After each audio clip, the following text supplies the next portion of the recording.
આજથી આ વોરમાં આખરી ખેલ સ્ટાર્ટ થવાનો છે, સીધું આરપારની જંગ થવાની છે। આજે ફ્રાઈડે છે એટલે શાંતિથી માર્કેટ બંધ થઈ જશે અને એ દરમિયાન દુનિયામાં ભારે ઉથલપથલ આવી શકે છે, એનર્જી ક્રાઇસિસ પણ ઊભી થઈ શકે છે, એનર્જી લોકડાઉન જેવી પરિસ્થિતિ પણ આવી શકે છે। આજે નરેન્દ્ર મોદી ભારતના દરેક રાજ્યના મુખ્યમંત્રી સાથે પણ મીટિંગ કરશે કે આ વોરમાં હવે આગળની પરિસ્થિતિ ઉપર કેવી રીતે હેન્ડલ કરવું। આખરી સુધી આ વિડીયોને જોતા રહેજો, કેમ કે આ રેલ તમારા માટે ઇમ્પોર્ટન્ટ નીવડી શકે છે। સૌથી પહેલા વાત કરીએ કે ડોનાલ્ડ ટ્રમ્પે જે 5 દિવસનો સમય માંગ્યો હતો કે 5 દિવસ અમે ઈરાન પર હુમલો નહીં કરીએ, આ 5 દિવસ દરમિયાન શું થયું તમને જણાવું તો ખાસ કરીને અમેરિકાના મોટા મોટા વોરશિપ જે પાણીથી ચાલતા હોય છે અને શહેર જેવા હોય છે, જેમાં 5 થી 7 હજાર લોકો આરામથી રહી શકે છે, આ બધું ઈરાન તરફ ખસેડાઈ રહ્યું છે, ઈરાન તરફ મૂવ થઈ રહ્યું છે। ખાસ કરીને એક જ જગ્યાએ ફોકસ છે, ખર્ગ આઇલેન્ડ। ઈરાનનું જે ખર્ગ આઇલેન્ડ છે એ ઈરાન માટે હાર્ટ જેવું છે, આખું તેલનું સિસ્ટમ અહીંથી જ ચાલે છે, એટલે કે જો આને ઘેરી લેશે તો ઈરાનની કમર તૂટી જશે। સાથે સાથે અમેરિકાના સ્પેશિયલ ટ્રુપ્સ જે વિયેતનામ વાર, ઇરાક વાર અને અફઘાનિસ્તાન વારમાં લડી ચૂક્યા છે એ પણ હવે ઈરાનની આસપાસ ઉતરવા લાગ્યા છે। એટલે ટ્રમ્પે 5 દિવસનો જે સમય માંગ્યો હતો એ પોતાની ફિલ્ડિંગ સેટ કરવા માટે માંગ્યો હતો। ઈરાન પણ ખાલી બેઠું નથી, ઈરાને પણ ક્લિયર કહી દીધું છે કે જો કોઈ મારી રેન્જમાં આવશે તો હું સીધું ફાયરિંગ ચાલુ કરી દેશું,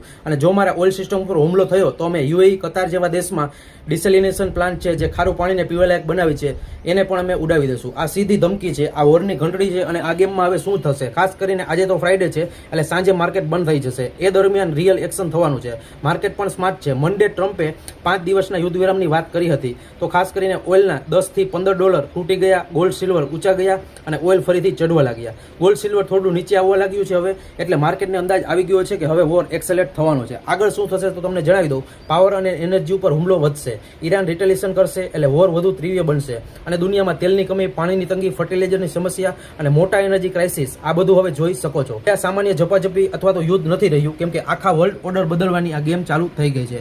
આવી જ રીતે અપડેટ માટે મને ફોલો કરી લેજો।